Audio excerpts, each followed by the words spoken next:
I'm Stephanie Tsai with Everyday Health, joined today by the doctor to the stars, Dr. Frank Lipman. He's worked with celebrities including Gwyneth Paltrow and Jake Gyllenhaal, and we're so lucky to have him today. You combine the best of Eastern and Western medicine to treat your patients. So I'm so excited to hear your opinions about some of the health trends we've been hearing about. We hear so much these days about detox diets. Should we all be detoxing? Do we need to do this, and how often? Well, great question. I think on some level most people do need to detox, but there's a big misconception about what a detox is. A detox really means you're supporting your body's own detoxification systems. You're supporting the liver, you're supporting the gut. But a lot of detoxes don't do that. And a lot of toxicity comes from your body's own processes. So a really good detox takes care of that. So you eliminate all the toxins in the food and the drink that you're putting into your body, but at the same time, you're actually adding nutrients to support your body, the gut to function better and the liver to function better. So it's very important to have those nutrients in a detox. Does it require not eating? No. A good detox, my detox, does not require that. You can still eat, but it's what you don't eat. So you avoid sugar, you avoid gluten, you avoid dairy, you avoid alcohol, you avoid caffeine, but you can still eat some food. So I use shakes which have nutrients that support the detoxification processes, and at the same time you have food, but the important thing is what you avoid. Okay, that brings me to my next question, which is at Everyday Health, we're always trying to help our users decide what to eat and what not to eat. Okay. You have called sugar and gluten the devil foods. Absolutely. I've read the research on sugar.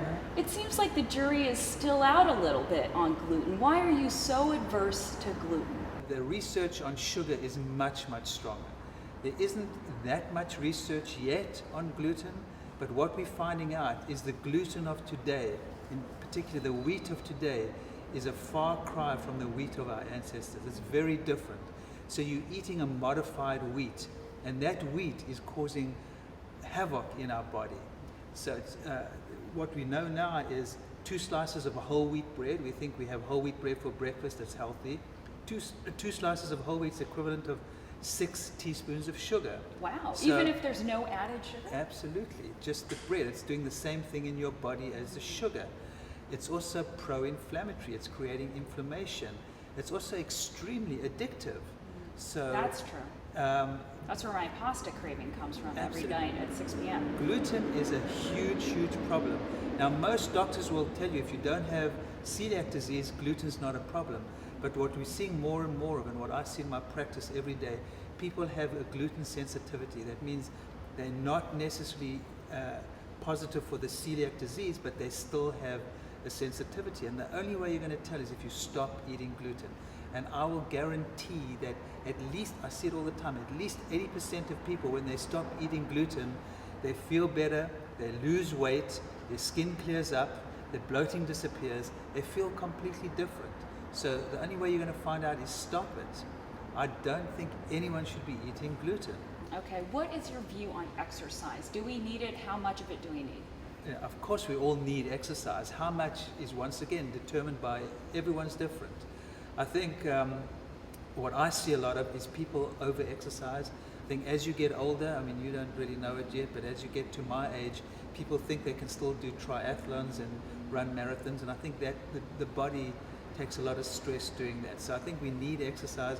What we're finding out more and more is shorter intervals are actually better than longer marathons. But I think exercise, moving your body, if you can think of it as not exercise, it's just moving your body, is probably better. Finally, I want to give you sort of a chance to do a quick makeover of my own diet. Now, I work for Everyday Health, so I've always considered that I have a generally pretty healthy diet. But I want you to listen to this list of some of my staple foods and tell me what do I need to eliminate and what can I keep. Red meat, soy milk, coffee, and red wine. Okay, well, if you're eating grass-fed meat, I think it's fine. It's the factory farm meat that is poison. It's full of antibiotics, it's full of steroids, it's full of chemicals. It's really not good the way they treat the animals. Avoid factory farm meat. If you're going to eat meat, eat grass-fed meat. When you feed meat corn, which is what they give them in the factory farms, it makes them acidotic and it causes all sorts of problems. Don't eat regular meat. Eat grass-fed meat. Okay, soy milk. I'm not a fan of soy. Do I think it's the devil? No. But I don't think it's a health food. So get it out of your head that soy is a health food. A little bit of soy milk is probably not the end of the world. I prefer almond milk, coconut milk, rice milk. But soy milk, I wouldn't use it as, I wouldn't think it's healthy, put it that way. It's not the end of the world, but it's definitely not healthy. All right, I'm a little bit worried about what you're going to say about my morning coffee. Well, my attitude to coffee is it's a drug. As long as you acknowledge you're doing drugs, that's fine. You're a drug addict. Ouch! Is it the end of the world if you have a cup of coffee? No. But stop it for a while and see what happens. If you get a headache and you really need your drug, then you're a drug addict. So if you acknowledge that you're probably a drug addict and you need your drug, that's fine. I don't think it's the worst drug in the world, but it is a drug. Red wine. Look, I think most people can tolerate some red wine. I don't think that's necessarily unhealthy. I think too many people drink too much wine. Wine is full of sugar, so if you're trying to cut down on your sugar, it's a problem. But I don't think a couple of glasses of red wine a week is the end of the world. But once again, if it's affecting your sleep, if it's affecting your sugar metabolism, then it's a problem. So everyone's different. You've got to adapt accordingly. You're not that old yet. As you get older, you have to adjust. I'm not that old yet. You heard it right here, Dr. Frank Lipman.